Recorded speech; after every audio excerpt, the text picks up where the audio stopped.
Railway recruitment board চমুকৈ RRB NTPCৰ ফালৰ পৰা নতুনকৈ ওলাইছে 11,558টা পদ আৰু এই পদকেইটাৰ কাৰণে আপোনালোকে কেনেদৰে আবেদন কৰিব পাৰিব আৰু কি ডকুমেণ্টছ লাগিব আদি সকলো বিষয়ে এইটো ভিডিঅ'ত মই আপোনালোকক দেখুৱাম। তো বন্ধু বান্ধৱীসকল স্বাগতম জনাইছোঁ আপোনালোক সকলোকে SK জ্ঞান আছামৰ নতুন এটা ভিডিঅ'লৈ। আৰু আজিৰ এই ভিডিঅ'টো লৈ আহিছোঁ RRB NTPC ৰিক্ৰুটমেণ্ট 2024 ফালৰ পৰা ওলাইছে 11,558টা গ্ৰেজুৱেট এণ্ড আণ্ডাৰ গ্ৰেজুৱেট লেভেলৰ কাৰণে পোষ্ট।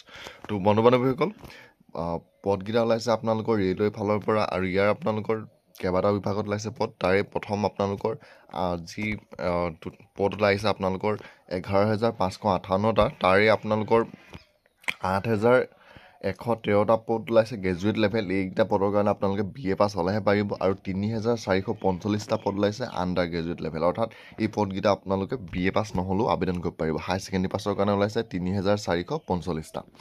তো বন্ধু বান্ধৱীসকল ইয়াৰ আপোনালোকৰ কোনটো বিভাগত কিমান ওলাইছে দি দিছে। প্ৰথমটো হৈছে চিফ কমাৰ্চিয়েল কাম টিকেট ছুপাৰভাইজাৰৰ কাৰণে ওলাইছে 1,736টা পদ আৰু এই পদকেইটা আপোনালোকৰ আবেদন কৰিবলৈ হ'লে বয়সৰ ক্ষেত্ৰত হৈছে 18 পৰা 34 বছৰৰ ভিতৰত হ'ব লাগিব আৰু শিক্ষাগত অৰ্হতাটো এই পদকেইটাৰ কাৰণে যদি আপুনি আবেদন কৰিব বিচাৰে আপোনালোকে গ্ৰেজুৱেশ্যন কৰা হ'ব লাগিব আৰু গ্ৰেজুৱেশ্যনটো আপোনালোকৰ ধৰি দিয়া নাই, আপোনালোকে গ্ৰেজুৱেশ্যন কৰা হ'লেই হ'ল।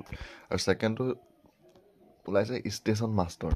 তো ষ্টেচন মাষ্টৰ কাৰণে ওলাইছে 944টা পদ আৰু এই পদকেইটাৰ কাৰণেও বয়সৰ ক্ষেত্ৰত হৈ দিছে 18 পৰা 36 বছৰলৈকে আৰু শিক্ষাগত অৰ্হতাটো আপোনালোকে গ্ৰেজুৱেশ্যন কৰা হ'ব লাগিব। 3 নম্বৰটোত ওলাইছে গুডছ ট্ৰেইন মেনেজাৰ আৰু ইয়াৰ কাৰণে ওলাইছে 3,144টা পদ আৰু ইয়াৰ আপোনালোকৰ বয়সৰ ক্ষেত্ৰত আগৰকেইটাৰ সৈতে আপোনালোকৰ একেই হৈ দিছে আৰু শিক্ষাগত অৰ্হতাটো আপোনালোকে গ্ৰেজুৱেশ্যন কৰা হ'ব লাগিব। আৰু 4 নম্বৰটো ওলাইছে জুনিয়ৰ একাউণ্ট এছিষ্টেণ্ট কাম টাইপিষ্ট, ইয়াৰ কাৰণে ওলাইছে 1507টা পদ আৰু এই পদকেইটাৰ কাৰণেও আপোনালোকৰ বাকী সকলোখিনি একেই হৈ দিছে, খালি এডুকেশ্যন কোৱালিফিকেশ্যনটো আপোনালোকে হৈ দিছে আপোনালোকৰ ডিগ্ৰী থকাৰ উপৰিও আপোনালোকে ইংলিছ আৰু হিন্দী আপোনালোকে জনা হ'ব লাগিব।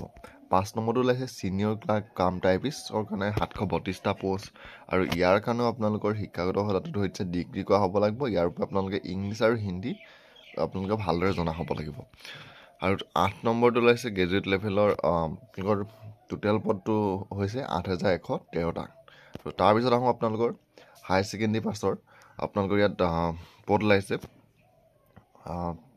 প্ৰথমটো হৈছে কমাৰ্চিয়েল কাম টিকেট ক্লাৰ্ক, তাৰ কাৰণে ওলাইছে 2,022টা পদ আৰু ইয়াৰ আপোনালোকৰ বয়সৰ ক্ষেত্ৰত হৈ দিছে 18 পৰা 33 বছৰলৈকে আবেদন কৰিব পাৰিব। শিক্ষাগত অৰ্হতাটো আপোনালোকৰ হৈ দিছে 12 পাছ হ'লেও হ'ব, কিন্তু আপোনালোকে 12ত 50% আপোনালোকৰ থাকিব লাগিব। যদিহে তাতকৈ কম থাকে তেতিয়া আপোনালোকে আবেদন কৰিব নোৱাৰিব। আৰু ছেকেণ্ডটো হৈছে একাউণ্ট ক্লাৰ্ক কাম টাইপিষ্ট, ইয়াৰ কাৰণে ওলাইছে 361টা পদ আৰু এই পদকেইটা আবেদন কৰিবলৈ আপোনালোকৰ ধৰি দিছে বয়সৰ ক্ষেত্ৰত সমানেই ধৰি দিছে আপোনালোকৰ 18 পৰা 33 বছৰ, কিন্তু শিক্ষাগত অৰ্হতাটো আপোনালোকৰ হায়াৰ ছেকেণ্ডেৰীত 50% থাকিবই লাগিব।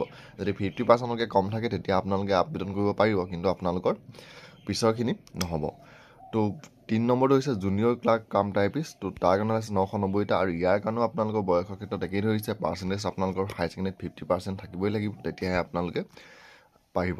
আৰু 4 নম্বৰটো হৈছে ট্ৰেইন ক্লাৰ্কৰ কাৰণে আছে 72টা পদ আৰু এই পদকেইটাৰ কাৰণেও আপোনালোকৰ শিক্ষাগত অৰ্হতাত ধৰিছে 12 পাছ আৰু তাৰ উপৰি আপোনালোকৰ হায়াৰ ছেকেণ্ডেৰী পাৰ্চেণ্টেজ থাকিব লাগিব 50%। আৰু টোটেল পদ ওলাইছে আপোনালোকৰ হায়াৰ ছেকেণ্ডেৰী লেভেলত 3,445টা আৰু ইয়াৰ আপোনালোকৰ বয়সৰ ক্ষেত্ৰত ধৰি দিছে আপোনালোকে ধৰি দিয়া বয়সটোৰ ওপৰত যোনকেইটালৈকে 33 বছৰ ধৰা আছে, যদিহে OBC বা হয় তেতিয়া আপোনালোকে 36লৈকে পাৰিব।